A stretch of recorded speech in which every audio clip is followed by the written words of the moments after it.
It is a lot about the patterns, and just by doing a bunch of them, especially by type in a row, that's why I'll have you do like 30 in the schedule, you'll start to see those patterns.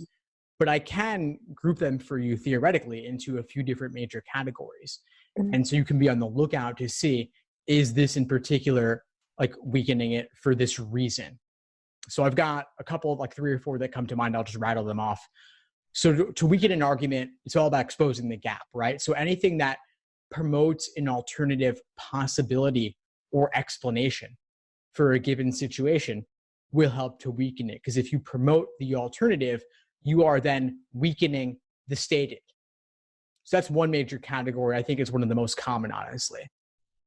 Another category of weakened questions is where if the argument's based upon a study or a survey scientifically, you attack the way in which that study or survey was conducted. So maybe they didn't use a representative sample size. Maybe they didn't have a control group. Maybe the survey questions were biased. Whatever it may be, those are some things to be on the lookout for. So whenever there's evidence related to studies or surveys, definitely have an eyebrow raised and be more skeptical of that. Another is promoting the relevance of the evidence to the conclusion. So you might have the evidence, of course, is given. It's not open to question, but does it matter?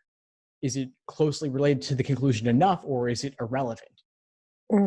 That's another thing to be on the lookout for. And finally, just new information of any sort that weakens it. There's like a catch-all category where you just have to be open to new information because, of course, strengthen and weaken do open the door.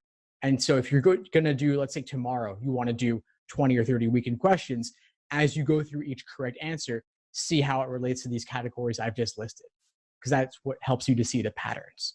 This is informal logic. You can't diagram it. You just kind of have to expose yourself to it. Thanks for tuning into the show. Please subscribe if you haven't done so already to be notified of new episodes as I release them. And feel free to reach out if you need anything at all as you move forward with your prep. I'm happy to help however I can. In the meantime, I'll wish you all the best and take care.